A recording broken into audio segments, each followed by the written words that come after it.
Salam alaikum. Eh oui, en plein l'Aïd el-Kébir, c'est-à-dire la plus grande fête pour les musulmans, c'est du sacrifice du mouton, de la chèvre ou du bœuf. Ils viennent nous sortir, la loi séparatiste a été votée, c'est terminé.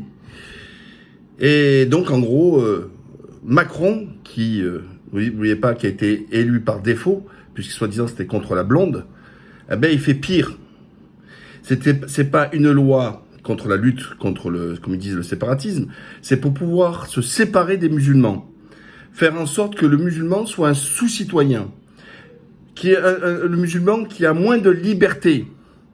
Je vous pose une seule question pour vous prouver, justement, que tout ça, ça n'a rien à voir contre ce qu'ils disent eux, ceux qui sont en marge ou qui sont vers le terrorisme, c'est bien pour les musulmans.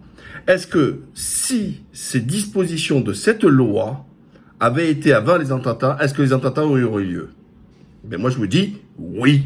En quoi les Kouachi, les Koulibaly, les personnes isolées là, le Tunisien clandestin, l'Afghan, l'autre qui a coupé la tête au professeur, l'autre fou qui est allé tuer un curé, l'autre homosexuel qui avait rien de musulman, qui est allé foncer à Nice dans la foule, etc.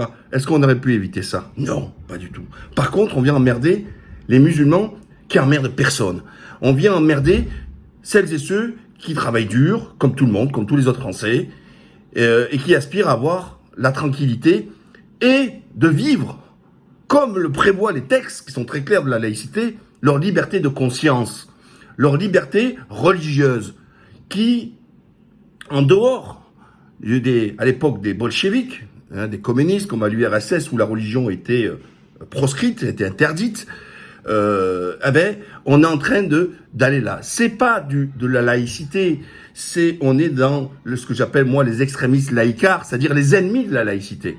Puisque avec cette loi, ils vont pouvoir encore distinguer. Et vous voyez, c'est une loi un peu particulière parce que elle ne vise pas ceux qui sont en dérive, quelle que soit leur croyance ou non, parce que les identitaires, ceux qui ont été arrêtés, qui allaient préparer des attentats, ceux qui attaquent déjà les mosquées actuellement, les cimetières et les personnes, etc., cette loi, elle n'est pas faite pour ce qu'on appelle une loi de droit commun, c'est-à-dire qui s'impose à tous, mais elle vise particulièrement une partie de la population, ce qu'on appelle la communauté musulmane.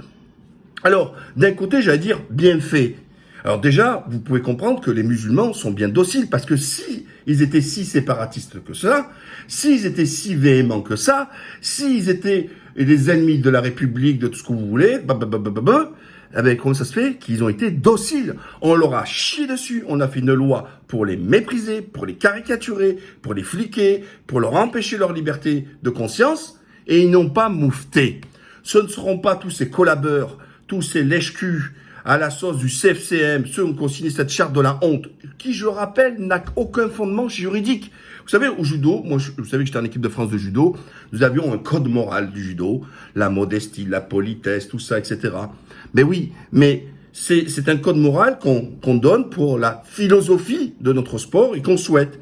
Mais quiconque ne respecte pas un des principes, la colère, l'amitié, tout ça, etc., il n'est pas poursuivi au pénal. C'est pas une infraction pénale. C'est qu'il s'est affranchi d'une règle qui n'est commune et il n'est même pas viré de la fédération. Il n'est même pas viré de la fédération. Donc, cette charte, qui n'est pas faite pour tous les cultes, qui est faite que pour les musulmans, donc on leur dit quoi? Il faut pas que tu ailles critiquer le gouvernement ou telle chose. T'as pas le droit de faire ça. Alors, par contre, les juifs peuvent le faire et les curés le font. D'ailleurs, moi, je salue, je remercie, moi, l'Église catholique en France, qui même sur des choses, sur des lois, notamment lois sociétales, on a vu le mariage pour tous, l'adoption, tout ça, etc., la PMA et compagnie, on a vu que l'Église est montée au créneau pour défendre ses valeurs, parce qu'aux yeux de l'Église, ce n'est pas acceptable. Et ils n'ont pas, eux, ils ont le droit. Par contre, c'est vrai que les imams, on les a pas vus là-dessus, on les a pas vus suivre les catholiques là-dessus. Même chez les juifs, le rabbinat a montré ses réserves là-dessus, etc. Donc, eux, ils ont le droit de manifester à partir de leur foi, leur conscience politique, puisque d'ailleurs, on est toujours en train de leur dire, ouais, ils préfèrent, ils sont d'abord musulmans, républicains, mais les juifs, et les chrétiens, ils sont d'abord juifs et chrétiens avant d'être français. Alors, ceux qui m'écoutent, qui ne sont pas du tout religieux, bon, vont être choqués, vont être outrés, tout ce que vous voulez. Mais chacun a son filtre, chacun a sa hiérarchie de pensée. Si les personnes mettent leur liberté de conscience religieuse au-dessus de leur liberté de conscience d'appartenance politique. Et enfin, on a le droit de ne pas être républicain. Ceux qui défendent la monarchie encore en France, les descendants, des Dérolanés et compagnie, etc., ils ont le droit de défendre un autre schéma politique parce que la République est purement un système politique et on a le droit de pas y être. Moi, je suis anti-républicain, je m'en cache pas. Voilà, pour moi, c'est pas un État, comme ils disent, une et indivisible et compagnie. Non, moi je suis pour de la régionalisation, moi je suis pour un État beaucoup plus faible, mais je suis pour des régions beaucoup plus fortes, à l'instar de beaucoup de pays dans le monde, et notamment des pays qui nous entourent, comme en Italie, comme il peut y avoir en Belgique, comme il peut y avoir en Allemagne, comme il peut y avoir en Espagne, etc. Et que ce système centralisé, je le condamne, parce que je pense que c'est le cancer de la France. J'ai le droit de le dire, etc. C'est comme on a le droit de dire, je suis d'abord musulman avant d'être français. Et en quoi? Moi, je suis d'abord musulman parce que j'estime que ma conscience religieuse l'emporte sur mon appartenance à une nation. Et alors, moi, que mes parents qui sont d'origine algérienne, d'ailleurs à l'époque, moi, j'ai pas le passeport algérien d'ailleurs, mais j'aime l'Algérie, tout ça, etc. Parce que je pense qu'appartenir à une nation, ça demande aussi un investissement. C'est pas seulement pour éviter de prendre un visa, ça demande des droits, mais aussi beaucoup de devoirs. Et que à ce titre, à partir du moment où j'ai pas moi une action politique même, tout même d'ailleurs de conscience pour l'Algérie, je l'ai refusé. Et voilà. Alors je vais l'apprendre peut-être plus tard pour mes enfants, pour leur permettre de pouvoir, s'ils veulent choisir demain d'être algériens, de pouvoir l'être. Et j'ai la nationalité turque par choix, je vis en Turquie. Voilà. Et donc, voilà, je peux pas classer. Vous comprenez ce que je veux dire? Ça m'a pas empêché d'être en équipe de France. Ça n'a pas perdu, à la différence de certains comme des Ciotti qui se sont fait faire exempter l'armée d'avoir fait l'armée en France. Voilà, d'avoir représenté la France, d'avoir été un élu de la France, etc. Mais on peut ne pas aimer la République, on ne peut être contre le mariage pour tous et compagnie et respecter les lois. Et naturellement. Ça a strictement rien à voir. Parce que ce que les Français veulent, avant tout, c'est que les gens respectent les lois. Même si on peut les critiquer, on peut les condamner, on peut les combattre politiquement. Mais quand elles sont là, on a l'obligation de les respecter. Et c'est ça qui est le plus important, c'est le respect des règles communes. Et pas d'en vouloir à notre liberté de conscience. Et donc, cette charte de la honte. Et alors, que dire des imams youtubeurs, hein, les Abou de Souffle et compagnie, là, ils sont où pour là-dessus? Ah, pour faire leur petit truc, leur buzz, pour aller prendre leur oseille, tout ça là-dessus, ils savent le faire. Oui, les frères, la critique, il faut pas faire ça. Vous parlez pire que les préfets. Mais ça, il vous appartenait et vous aurez des comptes à rendre vis-à-vis d'Allah. Parce que Allah déteste et condamne l'injustice. Mais vous êtes des injustes. Et vous avez fermé votre gueule pour garder votre petit business. Parce que ça, cette loi séparatiste, c'est une loi qui empêche les musulmans d'être musulmans. C'est une loi qui fait en sorte que le musulman culpabilise et qu'il doit être moins musulman pour être acceptable. C'est comme ça d'ailleurs qu'on vous verrez dans les médias, etc. On invite que des gens qui sont sortis de l'islam pour parler, soi-disant, de leur islam des lumières et compagnie. Mais l'islam n'a pas de lumière. Il y a pas de bougie, il y a pas d'halogène, on n'a pas besoin d'avoir tout ça. L'islam, elle nous éclaire, nous, dans notre vie. Elle nous éclaire dans notre vie, dans notre comportement, dans nos actions, etc. Regardez cette fête de l'Aïd. Dites-moi, en France, combien ça ramène des millions d'euros, et à l'année, c'est des milliards, le halal. Quand les gens abattent la bête qui doit me donner un tiers aux pauvres, vous vous rendez compte? C'est la plus grande donation qu'il y a en France par an, c'est les musulmans qui le font à la période de l'Aïd. Mais ça, on n'en parle pas. Parce que quand ils sacrifient la bête, il faut l'en donner. Alors, certains donnent 30%, ça c'est l'obligation. Et puis d'autres, moi je m'inscris, moi j'ai toujours donné un mouton entier. Ceux qui le peuvent, ils donnent un mouton entier. Voilà. Et donc ça veut dire que c'est le plus grand geste, comment je vais dire, généreux, fraternel en France. C'est là. Quand il y a l'impôt social de donner les 2,5% de la richesse, voilà, pour donner aux pauvres, etc. Ben voilà, c'est encore un acte. Donc tout ça, on n'en parle pas. Enfin, il y a eu dernièrement à Gennevilliers et puis un autre à Châlons. Alors, je sais qu'en France, actuellement, les préfets mettent la pression à toutes les mosquées qui ont refusé de signer la charte. Ils leur font du chantage, ils essayent des coups de pression. Mais ça aussi, c'est inadmissible. Alors, Les autres sont consternés, certes, mais ils sont très muets. Et c'est ça que je condamne, moi, la communauté musulmane en France. La communauté musulmane, elle est muette parce que tout simplement, ils ont peur. Mais vous avez peur de quoi? Sans déconner. Ayez peur d'Allah. Votre peur, le problème, c'est que là aussi, je vous invite à avoir une hiérarchie. Ayez peur de décevoir votre créateur. Ayez peur de ne pas agir dans les voies d'Allah. Mais alors, n'ayez pas peur de la dunya, n'ayez pas peur de ce qui se passe sur Terre. Quand moi, j'ai mené des combats, quand à la RATP, à l'époque, ils m'avaient licencié parce que j'avais défendu des femmes, notamment, qui étaient victimes d'harcèlement sexuel, ça m'avait, à l'époque, coûté ma place. Même si juridiquement, j'ai gagné mes procès et que, à la fin, j'ai gagné. Mais je me suis pas posé la question, mais je risque d'être viré. Je me dis, c'est injuste, et j'ai accepté d'être viré. Mais, alhamdoulilah, Allah m'a aidé, et j'ai pu réintégrer. Voilà. Vous voyez? Donc, le problème, c'est le court-termisme. Ceux qui voient les choses que seulement au court terme, ils n'ont pas vraiment la foi. Ils regardent ce qu'ils vont perdre là, au lieu de se poser ce qu'ils peuvent se gagner plus tard avec Allah, ou alors tout simplement après ce problème. Parce qu'on est testé chaque fois. Alors, il nous met des embûches, il nous met des situations où on est testé. Or, il suffit pas de se prosterner et de dire Allah Akbar et compagnie, que ça va vous suffire. Non, il y a le comportement dans l'islam. C'est la foi et l'action. Or, la foi, peut-être, l'action, c'est sûr, il n'y a rien. Voilà. Donc, chacun peut œuvrer de sa part. D'ailleurs, vous pouvez partager. Il y en a qui ont même peur de partager, vous voyez. C'est-à-dire que même vos propres convictions, vous avez peur de les partager. Partagez, d'accord? Et donc, pour en finir, regardez l'histoire de Geneviève, où l'imam, a priori, parlait de pudeur, de femmes, etc.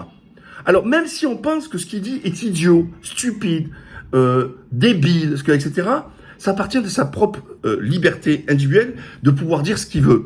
Et ensuite, il parle à sa communauté et par rapport au texte. Et donc, quand il invite à la pudeur pour les femmes, ben voilà, c'est un sentiment. Alors, s'il avait dit tous à poil, pas de problème, ils auraient tous applaudi. Bravo, bravo l'imam, super l'imam. Mais quand il rappelle un peu la pudeur, il fait un rappel. Alors, en gros, tout ce qui est lié à l'islam, c'est-à-dire toutes les préconisations qui sont faites, et que si l'imam, lui, au contraire, en parle, ben alors tout simplement, on va lui dire, ben il faut interdire le Coran, dans ces cas, etc. Moi, ce que j'ai toujours dit aux imams, c'est tout ce qui n'inframe pas la loi dans la pratique religieuse. Un exemple, la polygamie est interdite, etc. Par contre, on a le droit d'avoir une maîtresse. Voilà, ça, etc. Les gens, ils peuvent faire le halal avec une deuxième femme et ne pas l'inscrire à l'état civil et puis avoir ça leur deuxième femme. Voilà, ça rien ne l'empêche. Mais surtout le reste, etc. De leur dire justement, de leur dire, ben ça c'est possible. Mais demander aux croyants d'avoir de la pudeur, je vois pas en quoi ils s'affranchissent. Et en quoi la loi, en quoi, ce que me disent eux, la République ou la France, voit un appel à la pudeur. Je vous rappelle qu'il interdit même moi dans le Sud et tout ça de se promener torse nu. Hein, il est même interdit de rouler en moto ou en voiture avec des tongs. Vous voyez? Ça c'est vrai, c'est la loi. Donc, moi, cet imam, ils ont demandé d'avoir sa tête. Un autre endroit en province aussi d'avoir sa tête. Et puis ils ont obtenu gain de cause. Parce que Darmanin, il s'occupe que de ça. C'est-à-dire, il s'occupe pas des féminicides. On a vu qu'un policier qui lui-même a été condamné pour violence, hein, sur sa femme, qui avait même pas pris la plainte pour la femme qui porte la GM, ou son bourreau de mari a tué. Voilà. Ça, c'est un scandale. D'accord? Donc, allez vous occuper de toutes ces femmes qui sont meilleures. L'autre, il vient de... il y a quelques jours, il a brûlé sa femme, il a tué encore sa femme. Combien on a d'affaires de féminicide? On a des tonnes d'affaires de féminicide. C'est ça que Darmanin, on doit entendre. De permettre, en faire en sorte de protéger les femmes. De faire que quand on donne le bracelet pour pas qu'il s'approche de la femme, de pouvoir le repérer. Et voilà. Et d'agir et d'interpeller. Mais, en quoi, toi, tu viens t'occuper du prêche de l'imam, de Genevilliers, qui rappelle à la pudeur, etc. Mais vous croyez que chez les Juifs, ça se passe comment? Chez les Juifs, c'est exactement... Vous savez, là, pareil, on a vu Zemmour nous dire, ouais, on n'a pas vu les gauchos, les écolos s'insurger parce que l'histoire du sacrifice de l'Aïd, de la bête. Oh, Zemmour, tu l'as dit d'ailleurs, tu es d'abord, comme tu dis, juif avant d'être français, tu l'as déjà dit. Hein, donc on a les vidéos, on a les bandes, il n'y a pas de souci. Alors, c'est ta liberté totale. Mais tu oublies un truc, c'est que les Juifs, comme les musulmans, ils égorgent la bête. Et que tout le bas de la bête est vendu aux boucheries halal. Il faut le savoir, ça. Voilà. Parce que je vous rappelle que les musulmans peuvent manger la viande cachère. Il n'y a aucun souci. L'inverse n'existe pas. Donc, le sacrifice, le non-étourdissement de la bête, etc., c'est chez les juifs comme chez les musulmans. Voilà, ça n'a pas empêché Zemmour de venir encore parler des musulmans en parlant des juifs. On a compris son combat. Encore une fois, je rappelle que Zemmour, c'est un sioniste infiltré de la France qui fait croire qu'il aime la France, etc., flatter les plus bons instincts, lui faire croire qu'elle est menacée pour servir seulement les intérêts d'Israël et pas servir les intérêts des Français. Voilà, c'est clair. Voilà. Et il s'est jamais caché dans les vidéos. Il a toujours dit sa dualité est en premier. Mais bon, c'était une petite parenthèse là-dessus. Mais revenons au sujet. Sur cette loi liberticide, etc. Elle va vous verrouiller. Et pour finir, pour l'histoire de la charte, tout à l'heure, j'avais complètement oublié de le dire, la charte, elle ne vaut rien, elle fait pchit, et ils veulent l'imposer pour qu'il la signe. Allez, au pire, il y en a qui signent la charte. Voilà. Au pire, vous faites comme eux, les faux culs. Vous signez la charte, vous dites ce que vous voulez, et alors, ils ne peuvent pas poursuivre en justice. Par contre, la loi qui a été votée, celle-là, elle est inscrite. Ils vont vous faire la misère au sport, ils vont vous faire la misère dans les mosquées, ils vont vous faire la misère dans les associations, ils vont vous faire, etc., etc., etc. Voilà. C'est armé pour mieux frapper sur les musulmans. Et encore une fois, ceci a strictement rien à voir avec ceux qui s'affranchissent des lois, des règles, et encore pire, du terrorisme. Voilà. Alors écoutez, moi je vous dis, au moins réveillez-vous, essayez un peu d'avoir une bonne conscience, ou cassez-vous. Moi je me suis cassé, d'autres se cassent, il y en a qui continuent à casser. Moi je suis en Turquie, je suis peinard, hein, et je suis toujours là en train de vous dire, réveillez-vous. Arrêtez de dormir, arrêtez de vous planquer, etc. Bon, qu'est-ce que j'ai à gagner, moi, dans cette affaire? Je donne toujours de mon temps, de mon énergie pour vous éclairer. Mais vous êtes en train de dormir. Moi, quand j'irai face au patron, moi, mes obligations, je les ai faites. J'ai pas fermé les yeux, etc. Non, au contraire, je les ai ouverts et j'essaie de les faire ouvrir. Mais pendant 20 ans, j'ai fait ça en France aussi. Voilà, c'est clair. Et jamais j'ai eu de soucis entre mon appartenance religieuse et l'appartenance de la nation. Je suis bien dans mes baskets, j'ai même pas à choisir, j'étais très bien, etc. Je peux mettre ma foi en premier, et puis de l'autre, ben, j'ai l'éprouvé dans mon parcours, hein, que ce soit la RATP, dans le business, là, j'étais marchand de biens, moi j'ai pu s'enrichir, je dois rien moi à la France, d'accord, hein, même l'école j'y ai pas été, vous voyez, j'ai pas écouté grand chose, et le peu que j'y ai été, j'ai largement contribué avec mes impôts, d'accord. Encore maintenant, avec la vente des appartements sur le plus-value, j'en suis à 350 000 euros d'impôts. Donc voilà, je dois rien moi à la France. C'est au contraire, c'est la France qui me doit. C'est la France qui me doit. Parce que j'ai eu que des devoirs, c'est-à-dire les impôts, et peu de droits. J'ai jamais touché au chômage, pas touché. Tout ça, j'ai rien touché. J'ai jamais gratté un gramme d'aide sociale. Ouais, voilà. Par contre, l'État m'a pris ça. Voilà. Moi, j'ai payé. J'ai logé des gens. J'ai permis d'avoir, avec mes appartements en location, de loger des gens, etc. Tout dans mon parcours a fait que je dois rien. Voilà. Par contre, je peux l'ouvrir. Partagez, abonnez-vous et likez. Salam alaikum.